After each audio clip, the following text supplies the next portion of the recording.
సినిమాలో ఆయన ఎందుకు అంగీకరించాడంటే, సినిమాలో ఆయన డబ్బు కోసం అంగీకరించలేదు. ఏదో ఈ సినిమాలో ఒక అద్భుతమైన క్యారెక్టర్ చేయాలని ఆయన అంగీకరించలేదు.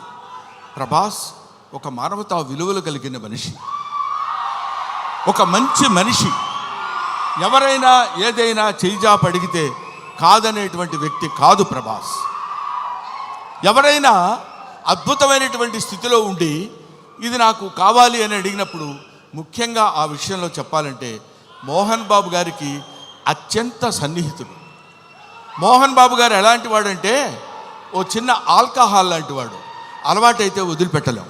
అలాగే ఎంతో మోహన్ బాబు గారి మత్తులో, మోహన్ బాబు గారి ప్రేమలో మునిగి తేలినటువంటి వ్యక్తి కాబట్టి ప్రభాస్ ఈ సినిమాలో చేశాడు. అరే మోహన్ బాబు గారి ఎంట్రీ చూశారు కదా, అతను స్టీఫెన్ కూర్చున్నాడు, మ్యూజిక్ డైరెక్టర్. ఆ మోహన్ బాబు గారి ఎంట్రీ అలా పెడితే ప్రభాస్ శివప్రభాసుడు. అతను శివుడి చేత ప్రకాశవంతంగా పెరిగేవాడు, 6 అడుగుల అందగాడు. అతను విగ్గు పెట్టుకుని అలా వస్తున్నప్పుడు ఒళ్ళు గగురు పొడిచి వీర తాండవం, శివ తాండవం చేసేటువంటి విధంగా ఆ సినిమాలో నటించాడు ప్రభాస్. నేను చూశాను.